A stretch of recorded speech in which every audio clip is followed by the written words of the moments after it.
Voters in France head to the polls on Sunday to choose their next president.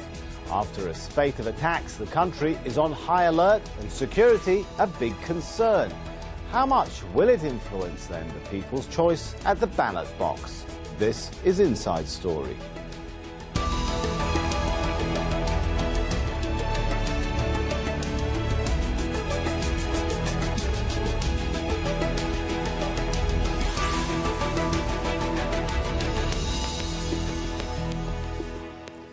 Hello and welcome to the show. I'm Sami Zaidan. French voters go to the polls on Sunday to elect a new president in what's being described as the most uncertain election ever in French politics. And the world is watching, because this election will not only have an impact within France, but beyond its borders. Now here's why. Well, France is the second largest economy in the Eurozone and one of the 7 biggest across the world. A couple of candidates have already talked about a Frexit, leaving the European Union. And not just that, this election takes place at a time when the French people are increasingly worried about security after several attacks across the country, the latest taking place on Thursday during the candidates' final TV debate. Could this latest incident help swing the pendulum in favour of the far-right candidate Marine Le Pen? Will the popular nationalist fervour sweeping other countries around the globe take hold in France? Far-right candidate Marine Le Pen has kept the National Front's strong anti-immigrant views. She wants France out of Europe and has been critical of the country's large Muslim population. Republican François Fillon was the front-runner, but his campaign has been dogged by claims he used state funds to pay his wife and children for jobs they didn't do. He favours cuts to public spending. He's also pushing for mosques to be monitored. Well, Fillon's troubles have boosted newcomer and centrist Emmanuel Macron. He's a fierce defender of open immigration and supports the European Union. And then there's Jean-Luc Mélenchon, who left the Socialists to start his own far-left party. He's critical of NATO and is promising to reform the EU. Let's bring our guests into the show. We have in Paris Jacques Reland, a senior research fellow at the Global Policy Institute. In London, Olivier Guittard, security and political risk analyst and the managing director of Global Strat. And also in Paris, Nathalie Goulet, senator representing Haute-Normandie in France. Good to have you all. Let's start, if we may, with Jacques. Is security now the top issue in this election?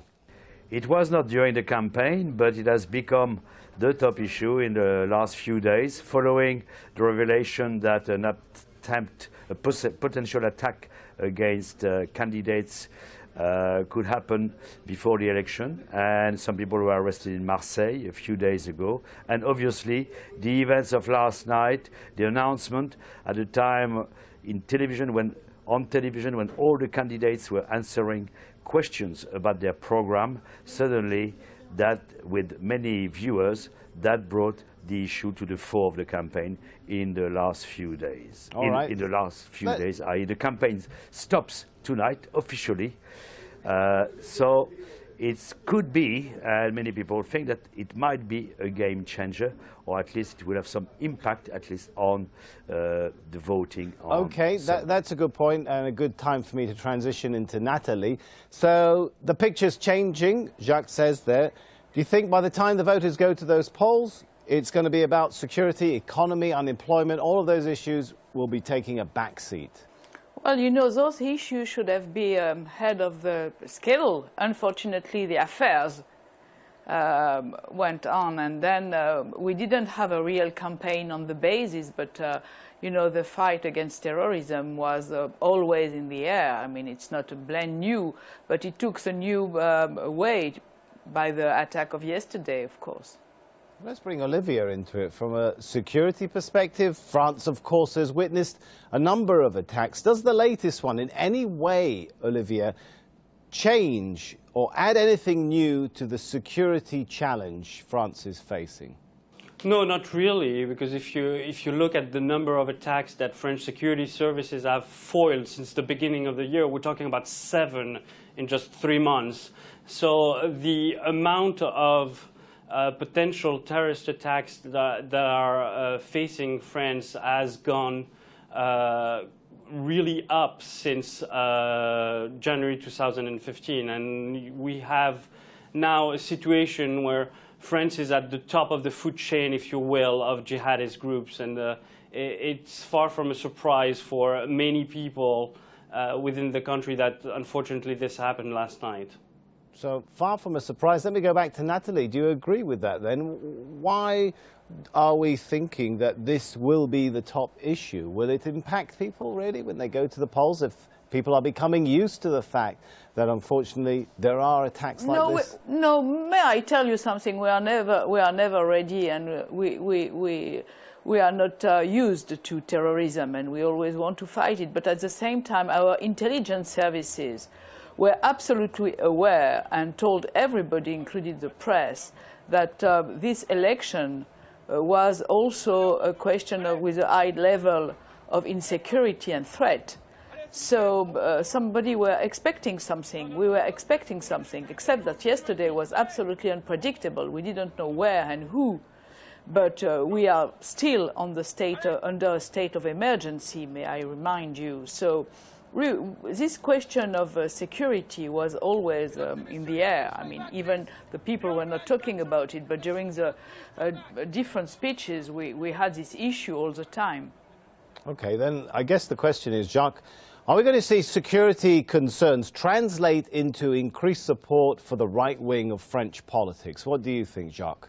That's what one would assume at the time, because you think that people like Le Pen and especially François Fillon have made the issue of terrorism, especially Islamist terrorism, the top issue for them. Let's not forget that François Fillon wrote a book about Islam terrorism. And therefore, for him, it could be an opportunity to bring that back, to bring the fact that he has focused on that issue, which was not actually dealt with that much during the campaign, as was said earlier, because people have now, you could say, they've now become accustomed. At the same time, terrorism, we know that we'll have to live with it. We know that terrorism can strike anywhere. We've seen it striking in Sweden, we've seen it striking in England, in Germany, everywhere. And most of the time, last time, it's been due to some lone wolves rather than big, well-organized attacks such as the one on Charlie Hebdo and the Bataclan a couple of years ago. Jacques, let me jump in here. You used the expression that one would think that a rise in security concerns would mean more support from the right wing. And it's interesting you use that word, one would think so, or that's what we would think. But there are polls that say that after the Paris attack in November 2015 or after the Bastille attack in July 2016, there was not an increase in support for the National Front leader in the polls. Let me take that point back to Nathalie and say, how certain are some of these assumptions which are being made? Well, you know, Marine Le Pen is surfing on the wave, and so is François Fillon. Because she has been working on this issue, and she has been pleading this hell of Islamophobia for such a long time.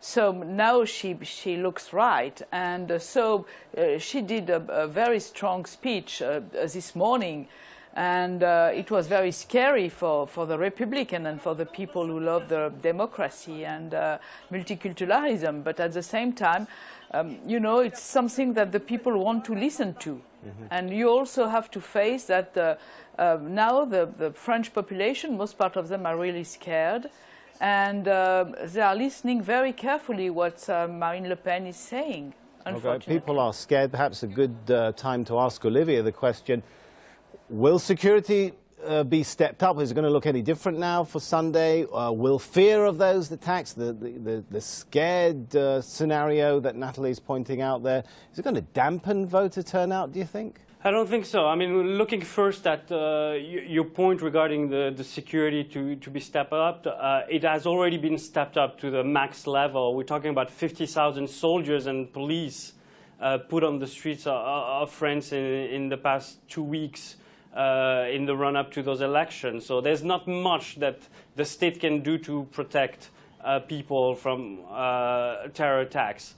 Then the second question that you're asking, the fear factor, I think if yesterday's attack was much more bloodier and was targeting soft target in a way, in a fashion that it was in November 2015, I would put to you that it would put more fear into the minds of people, and it could translate into a better score for François Fillon and Marine Le Pen. I think that because of yesterday's modus operandi and target, this will have a limited impact on the voters on Sunday. Well, talking about the far-right French presidential candidate Marine Le Pen, she says war has been declared on France. She's calling for a wide range of measures which would take the French nation perhaps in a different direction. Border checks to be reinstated, the country too exposed, she says. Je lui demande solennellement. We have to get rid of the Schengen zone. We have to fortify our borders and combat those who are our enemies. We have to accelerate measures to strip people who are terrorists or suspected terrorists of their nationality. We have to recruit 50,000 more police officers. We have to reinforce international cooperation, military cooperation, and make sure all our resources are mobilized against these terrorists, because we're talking about war here. And the French Conservative candidate François Fillon also talking about building walls, arguing security needs to be the top priority for the next president. Certains n'ont, semble-t-il, pas encore totalement. Some, it would seem, haven't actually taken stock of the evil which is confronting us, and I am determined to do that with an iron fist. My top priority would be that it is the real priority of the next 5 years that we will be inflexibly determined, and we will be absolutely resolute. We have to rearm, re-equip the security forces and military, but also strengthen ideologically and culturally, because Islam is a challenge to our very culture and values. All right, I can see, Natalie, you're shaking your head in disagreement. Let me give you a chance to come in on this. Well, you know, listening to Marine Le Pen, and we don't recognize our country. We don't want any kind of this politic. And then I have to underline something which is really important, and that people and public have to know, is when we try to implement some new regulation against terrorism, or the passenger name record, PNR, or any kind of tool, all the deputies and senators from the National Front never vote a single measure against terrorism. They are against everything. And now they are yelling to get and collect ballot. And at the same time, when they sit in the parliament, including European Parliament, they don't vote anything. So, you know, it's a kind, they just cheat, and they just surf on the web of fear and Islamophobia.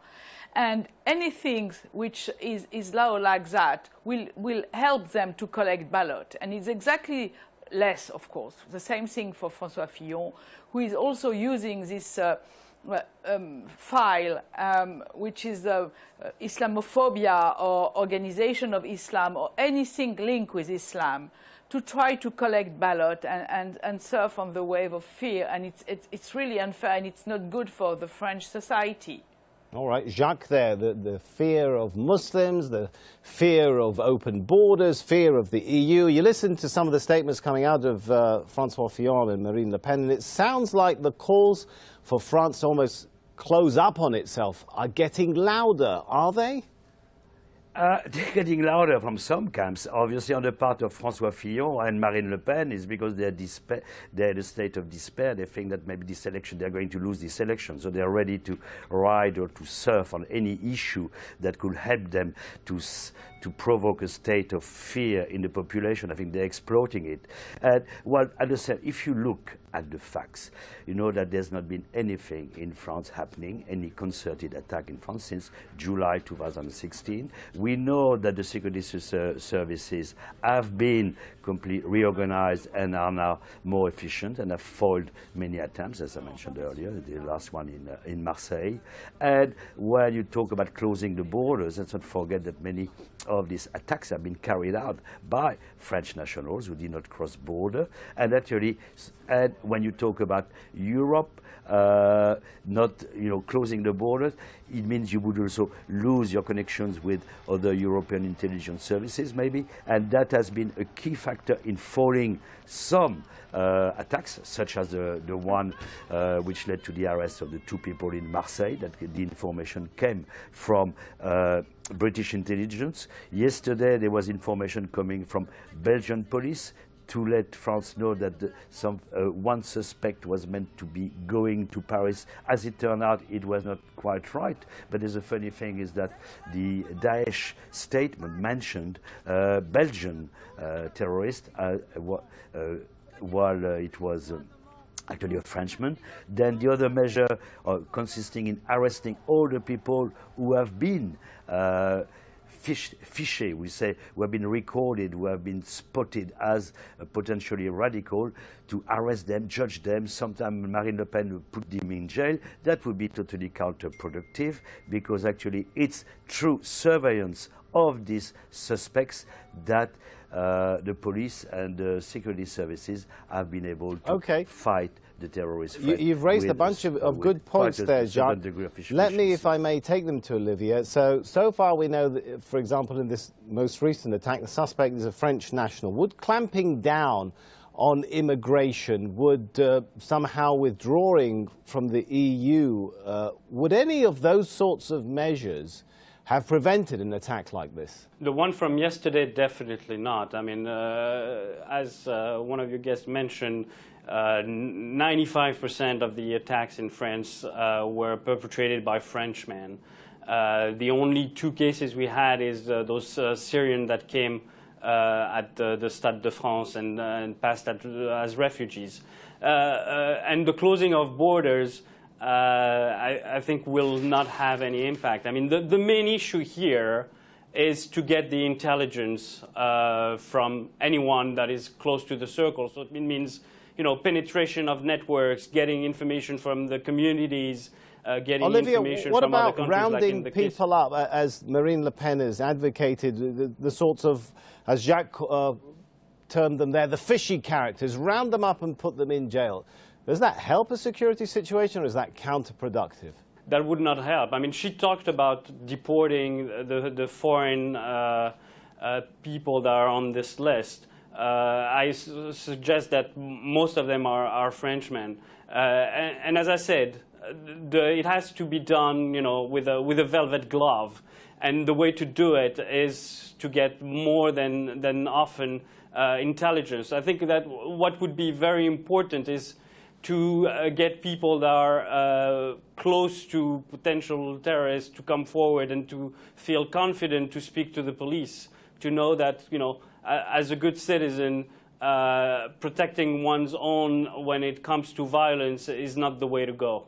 Natalie, is this really a crucial moment, perhaps, in the choice or the struggle, however you want to see it, between globalization and popularism? Well, but just let me tell you something. First of all, we have to act. When I start to work on the foreign fighters, we had 2,000 people on the verge of radicalization in France. Now there are more than 14,000 people on the verge of radicalization. And I have to tell you something, and that is a fact. 40% of them are convert from Christian into Muslim for the sake of radicalization and fighting and terrorism. So it's a question which is very important. It's a French national, sometimes convert. Then regarding the way that we have to solve that, we have to do it under the judge power, the judiciary power. There is no way that we will implement in this country a Patriot Act. We don't want anything. We have our state of law. We are now under a state of emergency, and we don't want anything close to the Patriot Act. That is clear. Now, to answer your question, we are in a globalization, and we have to do that. But what we have to do is rebuild a citizen link between the citizens. You cannot stigmatize a Muslim all the time and expect them not to go back to communitarism. We have a real problem in this French society. The French society is hurt. The French society is scary. The French society is under an economic pressure. And so we have some very, very deep problem, and it's not by pushing and pushing and pushing more criminal regulation and more crazy proposals that we will solve the problem. It's all the contrary. All right, well, talking about measured responses, centrist Emmanuel Macron agreed security is a top priority, but advocates a more considered response. Que vous avez à faire dimanche prochain doit être un choix d'avenir. The choice you need to make this Sunday is a choice for the future. Do not give in to fear, to division, intimidation and bullying. Our generation must meet that challenge by rallying together and building a new reality around a progressive project. We have to have a mechanism that protects us from terrorism, and we need to transform our society through education, culture and work. I know the French people are not frightened. Jacques, despite that sort of call, the rise of Mélenchon as a candidate has left some people predicting that the second round is going to look like Le Pen on one hand and Mélenchon on the other. Is France heading towards extremes? I don't believe that. No, I don't believe that at all. I think, yes, Mélenchon has been going up in the polls. There's some degree of resentment in the population. Some people are very angry. But I, for one, can tell you that the second round will not be Mélenchon against Le Pen.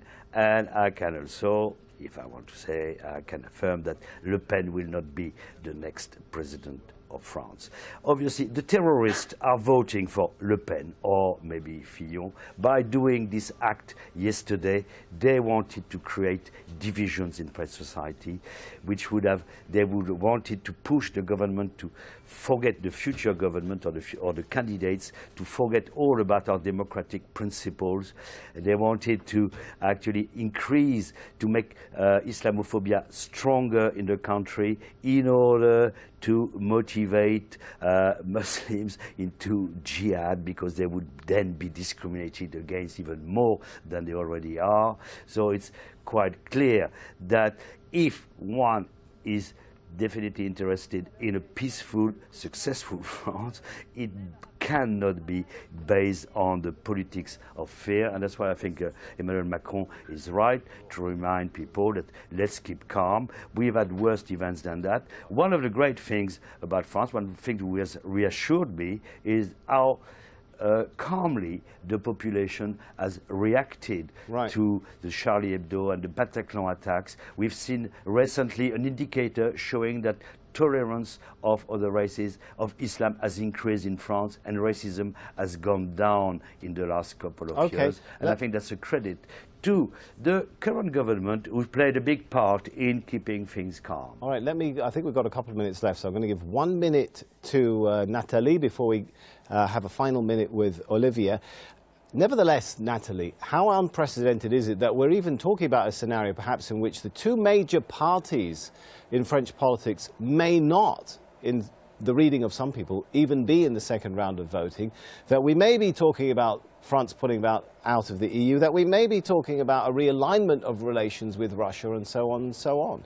Well, I think that for the first time in history, we need more fortune tellers and political analysis, because we really don't know. But what is for sure is that the political party, the way that the political life is organized in France is totally dead. And I think that the fact for the major party to organize primary, despite the fact that it's not our cultural matter to do, brought us where we are. Means in predictable time. Okay, I think we've got only about 30 seconds left. So, Olivia, given everything I just asked to Nathalie there, is the European security map also at stake in this French election? No, not really. I mean, at this point, cooperation has gone up between European countries. So, and even Britain has helped, and I think it's very telling that even with Brexit, I think the cooperation between, for instance, the UK and France will continue. All right, we'll have to leave it there. Let's thank all of our guests, Olivia Guita, Jacques Roland and Nathalie Goulet. And thank you too for watching. You can see the show again anytime by visiting our website, aljazeera.com. For further discussion, head over to our Facebook page. That's facebook.com/AJ Inside Story. You can also join the conversation on Twitter. Our handle there is @AJ Inside Story. From me, Sami Zaidan, and the whole team here, for now, it's goodbye.